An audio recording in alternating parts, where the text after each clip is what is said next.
everything we can. I will be in this race as long as it takes. And did Thursday make a difference in the debate?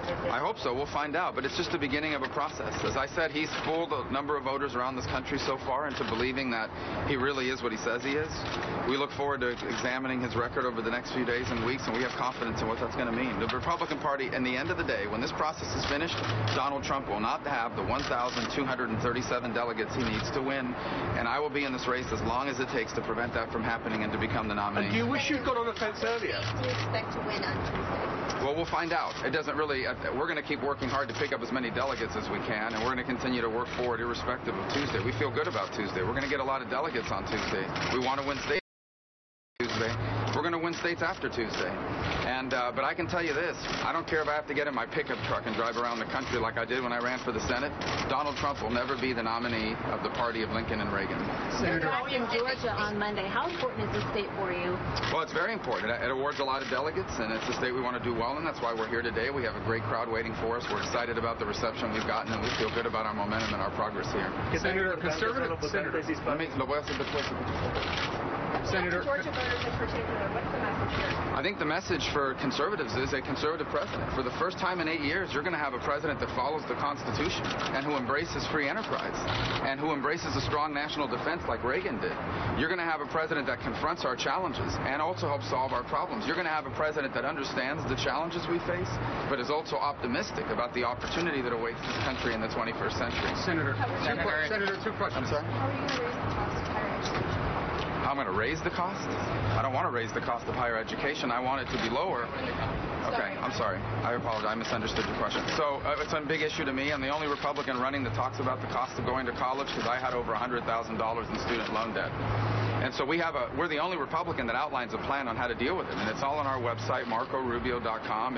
We offer a student investment plan that allows alternatives to student loans, alternative accrediting models that allow you to acquire college credit without having to pay for it by sitting in a classroom. We also furthered ideas about making income-based repayment the automatic method of repaying loans, because today people just can't afford to pay back some of the loan payments that they're facing. And Right to Know Before You Go, which will provide students with more information before they borrow money and take out a degree. They deserve to know how much people make when they graduate from that school with that degree. Senator, if you don't win any states on Tuesday, how do you make a claim to the nomination if you go 0 for 15? Well, again, we're in the proportional part of the process, and so as long as we're picking up delegates, here's the bottom line. Begin to focus in on. It takes 1,237 delegates to be the nominee of the Republican Party. Donald Trump will never have 1,237 delegates. It will not happen, and I will be in this race as long and as hard as I need to be to make sure that that never happens and that I do get those with all due respect, delegates. A lot of Republicans say you have to win at some point. Well, here's the bottom line. I think as the field continues to narrow down, you'll see more and more people rallying to our side. There is a growing consensus in this party that we cannot nominate a con artist to become the head of the party of Lincoln and Reagan and of the conservative movement, an individual that's never even voted in a Republican primary, who stands and agrees with Hillary Clinton on Planned Parenthood, on being neutral when it comes to Israel, uses their talking points that if you don't support government-sponsored health care, you're in favor of letting people die in the streets. I mean, this is a dream for the Democratic Party to have a Republican nominee like that. And you know the media, you guys are sharpening your knives. As soon as he's the nominee, they're going to descend on him like the hounds of hell, and they're going to tear him apart for all the horrible things that he's done in his business career. So we're not going to allow someone like that to be our nominee. We're going to nominate a conservative to be the head of the party. Well, we are going to win. When it gets to we're going to win in Florida. We're going to win in the early states. Anything else on the 15th? Well, we'll find out on the 15th. We feel very optimistic about the number of delegates we're going to win, which is what this race is about. This is not a traditional race. Usually in a race like this, people are pushing you and they're rallying. At some point they say everybody needs to get out so that someone we really are inspired by can go ahead and wrap up the nomination. That's not what's going to happen with Donald Trump. The majority of Republican voters do not want Donald Trump to be our nominee, and they are going to support whoever is left standing that is fighting against him to ensure that we do not nominate a con artist to be the nominee of the Republican Party in this very important election cycle. So why didn't you go on offense earlier?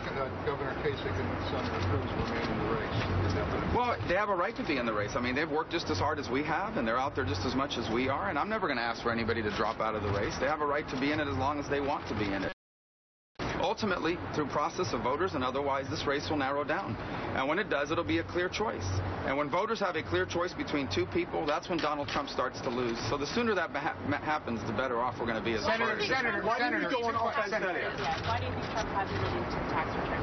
Well, I think part of it is he's not as rich as he says he is. I mean, this is a guy who inherited millions of dollars from his father. Had he put that money in an index stock market fund, he would have been one of the richest people in the world. He would have as much money as Warren Buffett. Instead, he took that money on a bunch of risky business deals. It's part of the fraud that he's perpetuating.